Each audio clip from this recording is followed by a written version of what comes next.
My name is Emma. I'm 26.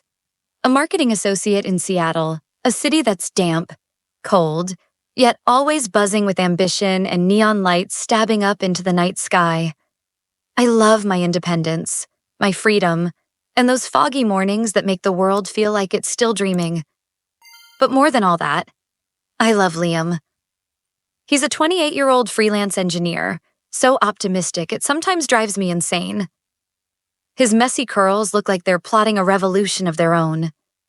And he has nothing but an unshakable faith in love and a hand that's always there to catch me when I fall. Our engagement party took place at a seaside restaurant in Seattle. Candlelight danced against the glass walls, reflecting the shimmering ocean outside like a silver carpet stretching into forever. The guests were close friends, a few co-workers, and relatives, the kind who only show up for free hors d'oeuvres and a chance to gossip. I thought everything was perfect, until my mother walked in. She wore a striking red dress, her hair pinned into a flawless bun, her face a frozen mask without a single crack of warmth. Her eyes swept the room like a blade. When they landed on Liam, my entire body tensed.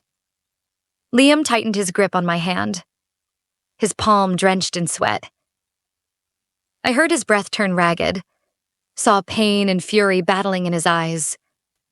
But he stayed upright, holding my hand like it was the only anchor left in the world. She snatched the mic from the MC. "Everyone quiet." Her voice sliced through the room, sharp, cold, commanding. The entire restaurant went dead still. "Today, I want to tell you the truth about the man my daughter plans to marry." I heard the shatter of a wine glass hitting the floor, felt the air thicken until I thought it might choke me. She pointed straight at Liam, her lips trembling with rage. I hired a private investigator. He was fired from an engineering firm for negligence and falsifying documents. You really want to tie your life to someone like that? A man with no honor, no money, no future. The whispers erupted like a hornet's nest. I saw Aunt Mary, who once doted on me like her own, turn away, shaking her head. My cousin leaned into his wife, snickering. My face burned, my ears rang, my heart thrashed wildly. I wanted to throw up, to disappear. But Liam squeezed my hand harder, his eyes locking on mine, saying everything without a single word. "I'm here. I'm not going anywhere." My mother stepped closer, so near I could smell her sharp, expensive perfume. "If you don't leave him right now," she hissed, each word like a slap, "you lose everything. The house, the accounts, the car gone. Don't even think about coming back begging. I don't have a daughter foolish enough to toss away her dignity for some pathetic notion of love." I remembered the nights she forced me to study past 2A, the first slap when I didn't come in first, the way she looked at me like I was defective whenever I did something that wasn't elegant enough. She'd warned me about Liam countless times, but I always thought it was empty threats. I never imagined she'd rip my dream apart in front of everyone. Liam took a step toward her. His voice trembled, but rang clear as a bell. "You can take all the money, all the status you're so proud of, but you cannot take Emma away from me. I will protect her, even if I have to start from nothing." A silence swallowed the room, so heavy it felt eternal. Then my mother laughed sharp, cold, almost inhuman. "Fine. Go. I don't have a daughter like you. I want to watch you crawl back for every dollar, every scrap of food." In 15 minutes, my entire world disintegrated. I looked around. Old friends avoided my gaze. Relatives shook their heads with pity and scorn. I felt like I was being devoured alive, each giggle slicing deeper than any knife. Liam turned to me, eyes glassy but unwavering. "Come with me," he whispered. "I can't promise you a mansion. Can't promise you luxury, but I promise I'll never let go." I nodded, my breath catching in my throat. I grabbed his hand and stepped down those stairs, every step like walking on broken glass, each shard cutting to the bone. Behind us, My mother's screams, shattering glasses. Someone sobbing it all blurred and faded into the background. I don't know what waits ahead. But for the first time in my life, I chose to live for me. That night, Seattle was drowning in rain. The drops pounded against the cracked taxi window, syncing with the wild rhythm of my heartbeat. Liam sat next to me, his dress shirt soaked through, eyes staring blankly out as if he could escape this reality if he just looked hard enough. I rested my head on his shoulder, searching for any warmth, but my entire body shook uncontrollably. I didn't even know if it was from the cold or pure fear. We had no plan. No home, no money, no one on our side. When the cab stopped in front of a cheap motel on the edge of the city, I clung to Liam's hand. The blurry neon lights smeared across the wet asphalt, the air heavy with mildew and cigarette smoke. The motel manager looked at us with suspicion, then sighed when he realized we only had enough cash for one night. I dropped my head, clutching the hem of my shirt, shame rising in thick waves inside my chest. Inside the room, I collapsed onto the cold concrete floor. I could hear the rain hammering the tin roof, the trucks roaring down the road outside, everything blending into a tragic symphony. Liam knelt next to me, pulling me into his arms. "I'm sorry," he whispered, his voice ragged and broken. "I couldn't protect you. From your mother. From all of this." I shook my head, tears blurring my vision. "No, it's not your fault. I chose this. I didn't think it would get this bad." We sat in silence for what felt like forever. The smell of damp clothes, sweat, and despair mixed together until I felt sick. When I looked at him, I saw exhaustion, but there was still a tiny spark left. That spark was all I had to hold on to. The next morning, I woke to see Liam standing out on the tiny balcony, hanging his shirt to dry, hair wild in the wind. He turned back, gave me a weary but genuine smile. "I found a place doing deliveries.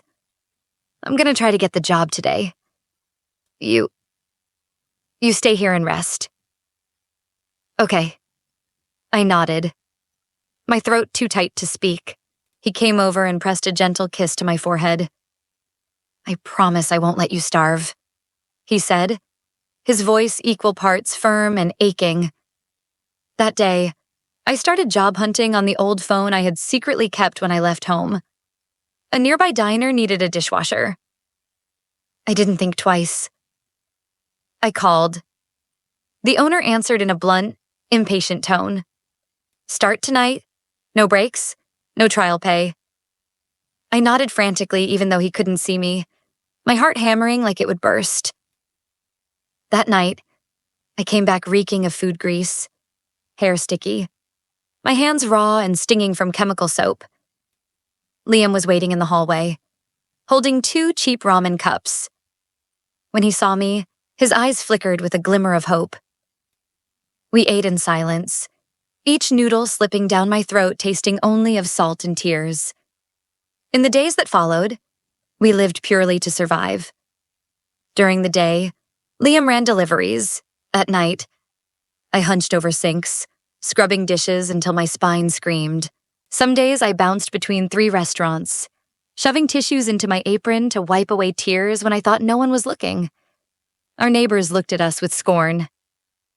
An old woman across the hall shook her head, muttering, "Pity them." But really, they brought this on themselves, chasing some foolish love. Sometimes Liam came home with bruises on his arms. He'd give me a weak smile and say, "I fell off my bike. I'm okay." But I knew someone had jumped him for his tip money. I wanted to scream, to smash everything, but I was too tired.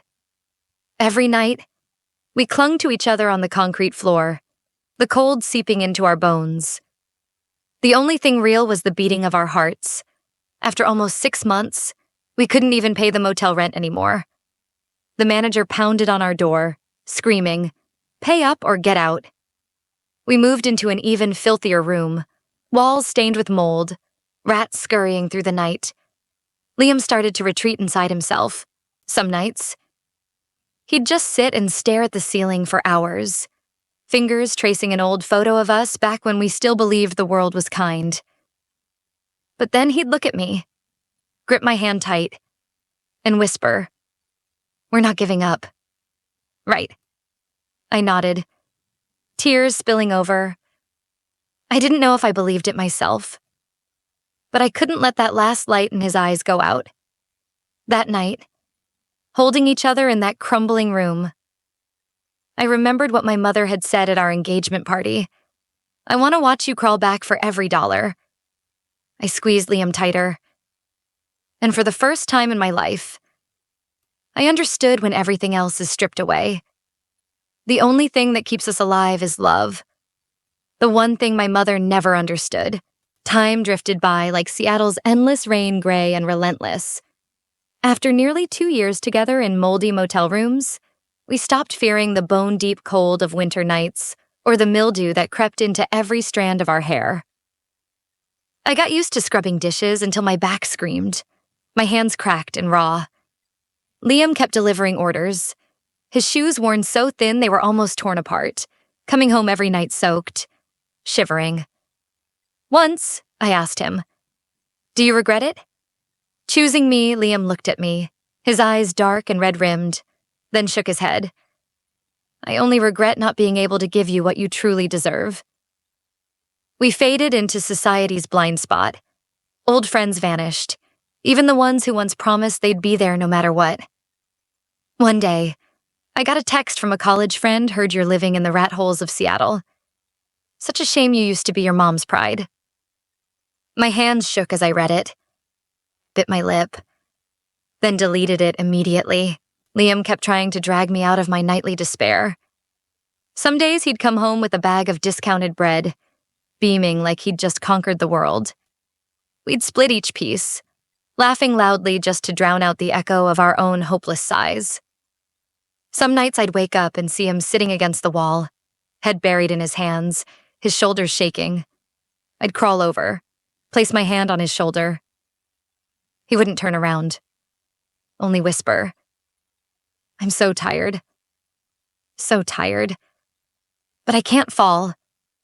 Because if I fall, I know you'll fall too." I'd lean my head on him, letting my tears silently soak through his shirt, not daring to make a sound. The financial pressure was suffocating. I picked up a night cleaning shift at a tiny office, working from 10 at night until 4 in the morning, then heading straight to the diner.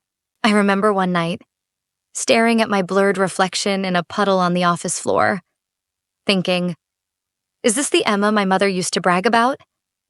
But even in exhaustion, a fragile ember of hope flickered inside us. Liam started scribbling ideas for an app in his old notebook, an app to help low-wage workers find part-time gigs. "I want to help people like us," he said. And for the first time in months, his eyes lit up. I looked at his messy sketches and saw in them a thin, trembling line of hope. I started using what little energy I had left to research marketing strategies, drafting rough communication plans. Late at night, when the entire motel fell silent, we'd huddle under that sickly yellow bulb, arguing over every feature, every single line of copy. One day, Liam came home holding a cheap sandwich and a folded letter. My heart dropped when I saw that handwriting it was my mother's. "You can still come back. Just apologize, and I'll forgive you. Liam isn't your future." My chest felt hollow. I tore the letter into pieces and threw it in the trash. Liam watched me quietly, then stepped forward and wrapped me in a tight hug, pressing a kiss to my forehead. In his eyes, I saw both worry and a kind of fierce pride. A year slipped by in hunger, desperation, and tear-soaked arguments. We screamed at each other, slammed tables, threatened to leave, but every morning when I opened my eyes, his arm was still draped around my waist, his breath warm on my neck, and that was my reason to keep going. No more messages or calls came from the outside world. It felt like I'd been completely erased from existence. But one night, as I watched Liam painstakingly sketch button layouts for the app, I realized if I gave up, I wouldn't just lose him. I'd lose myself too. So even as everything around us crumbled, we still had each other. I remember so clearly that night, in our tiny room lit only by a cheap desk lamp, when Liam whispered, "We're going to turn this nightmare into something people will admire one day. Do you believe in me?" I nodded, my voice raspy with exhaustion. "I always believe. And I'll go with you even to the deepest pit." That night, for the first time in nearly 2 years, I saw a flicker of light in my dreams. Faint and distant. But I clung to it with every shred of desperation and love I had left. That morning, Seattle woke up under a gray sky, with weak rays of sunlight struggling through the clouds. I got up earlier than usual, leaning against our moldy window, staring at the wet street below. Liam was still asleep, his arms stretched across where I'd been lying, as if he was afraid I might vanish in the night. I smiled softly, then went over to tuck the blanket around him. We had spent 2 years just surviving. But now, Liam's app idea had become our one fragile lifeline. It wasn't just a project anymore. It was a thin thread pulling us out of the abyss.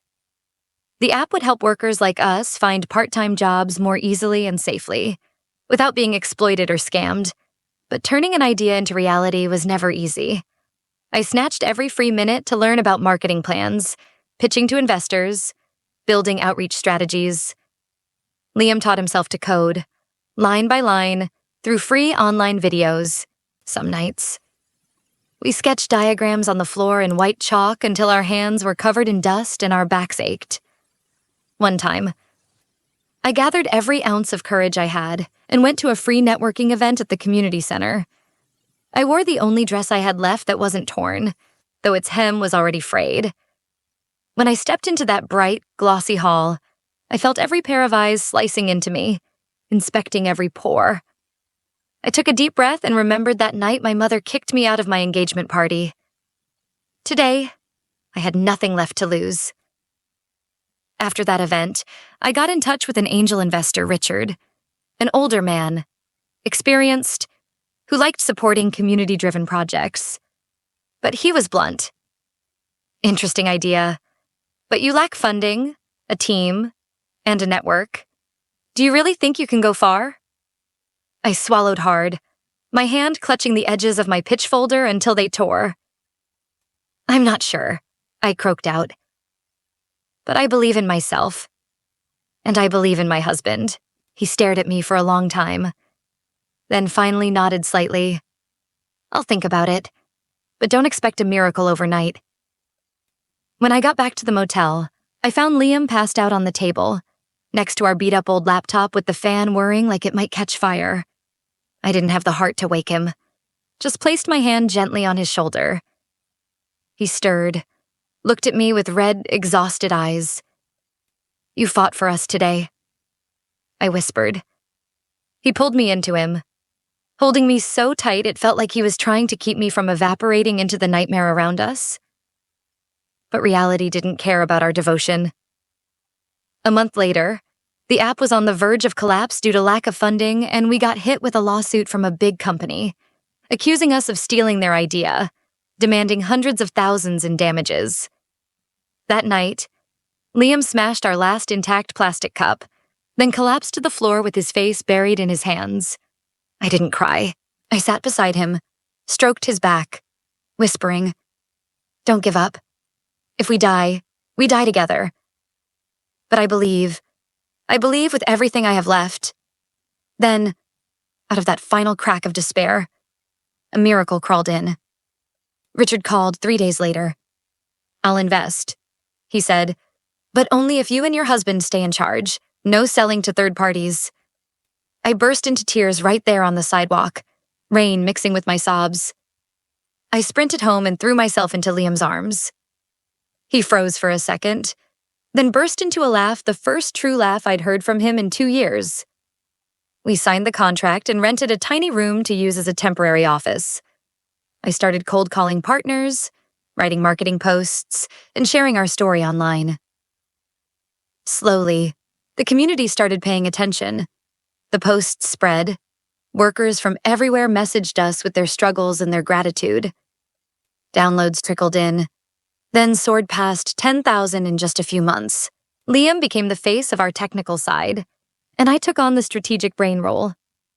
We still fought some nights I'd run out into the streets crying under the weight of it all, but every morning, I woke up to Liam's hopeful eyes reminding me, we can't fall now. 3 long years passed from the day we signed that deal to the moment the app truly stood on its own. But through our raw, honest story and a faith that wouldn't die, we kept going. Our rivals backed off, and the company that sued us finally withdrew when they realized they had no case. We survived bankruptcy thanks to the community that believed in us. One night, when I saw the app hit over 1 million downloads, Liam and I both broke down sobbing. We clung to each other so tightly. And for the first time in years, I felt Seattle's air wasn't piercing my bones anymore. In that moment, I realized we had turned the impossible into reality. Our dream bruised, battered, but very much alive was blooming right in the middle of this gray, rainy city. 5 years after we signed that deal with Richard, our app officially hit 10 million downloads nationwide. It wasn't just an app to help low-income workers find jobs quickly anymore. It had become a symbol of hope. A second chance for anyone society once spat on. Just like it did to us. That day, the Seattle Times ran a front-page story, Emma and Liam, the couple who turned despair into a billion-dollar empire. I sat in our new office, staring at the photo of me and Liam standing side by side.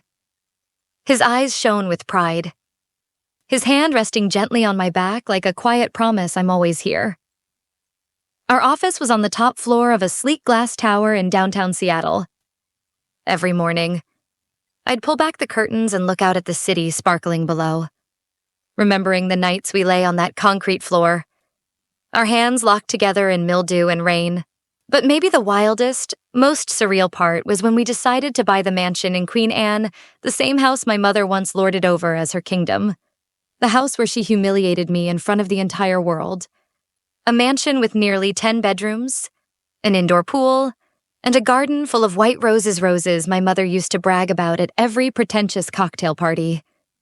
The moment I stepped through the ornate iron gate, I felt every cell in my body tremble. Liam was beside me, his grip on my hand tighter than usual. I knew he was trying to ground me, to lend me his quiet strength. The scent of roses hit me, and suddenly that night the engagement party. Her words came flooding back like a cold, crushing wave. The realtor bowed politely. Congratulations. This mansion now officially belongs to Ms. Emma and Mr. Liam. I stood frozen, tears spilling before I could stop them. Not tears of joy, but something deeper. A sharp, aching pain. Like my old soul was being ripped apart and sewn back together all at once. Liam pulled me close, whispering against my ear. You don't owe anyone anything anymore. This is our home now. No one can throw you out ever again. I nodded, clutching that gold-plated key so hard my nails dug into my palm, drawing blood. I didn't know if I was laughing or sobbing, only that, in that moment, I was reclaiming my life piece by piece. The media went wild. Every newspaper and TV channel screamed the same headline, Emma buys the mansion. She was once thrown out of the ultimate Seattle comeback. Social media exploded with photos and hashtags. Emma, comeback, Queen Anne revenge. People discussed my story as if it were the ultimate American dream from rock bottom to an icon of success. But through all the applause, all I could hear was my mother's voice echoing, "You'll crawl back for every dollar, every meal." That sentence had haunted me for nearly 7 years.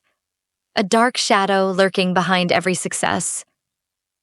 I began speaking at workshops, universities, sharing our journey, becoming this shining example of strength and resilience. People clapped, cried, told me I inspired them, but no one knew that every time I mentioned my mother. My heart twisted painfully tight in my chest. One day, after signing a big sponsorship deal, Liam pulled me into his office and wrapped me up from behind. "You did it," he whispered, his breath warm on my neck. "You turned her curse into a blessing." I leaned back against his chest, closing my eyes. In that moment, every rainy night, every sob, every hungry, trembling dawn melted away. All that was left was his heartbeat. The smell of his hair, the only things that ever really kept me alive. Looking back, I realized we didn't win because of money or fame. We won because we never let go of each other. Every insult, every cold leftover meal, every moment of humiliation, they all became the launch pad that helped us rise. That night, Liam and I sat on the mansion balcony, staring out at the glittering Seattle skyline. He handed me a glass of red wine, his eyes gleaming. "To you," he said. I clinked my glass against his, the wine catching the glow of the night sky. For the first time, I truly believed I deserved happiness. And for the first time, I dared to believe that maybe, just maybe, the storms were finally behind us. Everything was finally finding its place. The mansion in Queen Anne had become our new sanctuary. The grand living room, where my mother once boasted to her elite friends, was now a creative studio where Liam and I dreamed up community campaigns and planned inspiring workshops. I would walk through those long hallways, past the expensive wooden paneling, the paintings still hanging on the walls, ghosts from a past life. Some nights, I wandered aimlessly around the house, stopping in front of the massive mirror in the main hall. Staring at my own reflection, I saw a different Emma, stronger, colder, yet still with that trembling child deep inside, silently begging to be loved. Then, one rainy March night, right after I finished a live TV interview, Liam burst into the room, his face pale. You need to come outside. Someone's waiting for you at the gate." My stomach twisted as I followed him, my palms slick with cold sweat. Under the dim yellow light by the gate, I saw her, my mother. She stood there shivering in a torn raincoat, her hair wild, clutching an old leather bag to her chest. The moment our eyes met, it felt like someone squeezed my heart until it stopped beating. She collapsed to her knees, her hands trembling violently. "Emma, honey, I'm sorry. I was wrong. I have nowhere else to go. Can I come in?" The rain hammered on her coat, merging with her broken sobs. I stood frozen. The engagement party, being kicked out of this very house, the slaps across my face, they all played back in high definition. I heard her voice again. "I don't have a foolish daughter like you. You'll crawl back for every dollar, every meal." Liam stood beside me, his hand gripping my shoulder, his voice sharp. "You don't owe her anything. You don't need to save anyone but yourself." He looked into my eyes, his breath heavy, as if he were pouring every last drop of strength into me. I looked at my mother again. She was nothing but a hollow shell now, her face gaunt, her eyes drowning in desperation. I saw a woman so obsessed with reputation that she destroyed everything, even her only child. Part of me wanted to run to her, lift her up, while another part just wanted to turn away forever. "Didn't you tell me once," I said, my voice icy and echoing in the rain, "that I'd be begging for every meal? Didn't you say I'd have to crawl back?" She shivered, her eyes unfocused. I just wanted what was best for you. I didn't want you to suffer. I didn't want people to laugh at you. Everything I did for you." I let out a bitter laugh. "For me or for your pathetic obsession with appearances?" My eyes locked onto hers. Memories slammed into me, those nights crying on concrete floors with Liam, splitting cheap noodles, the blisters on my hands.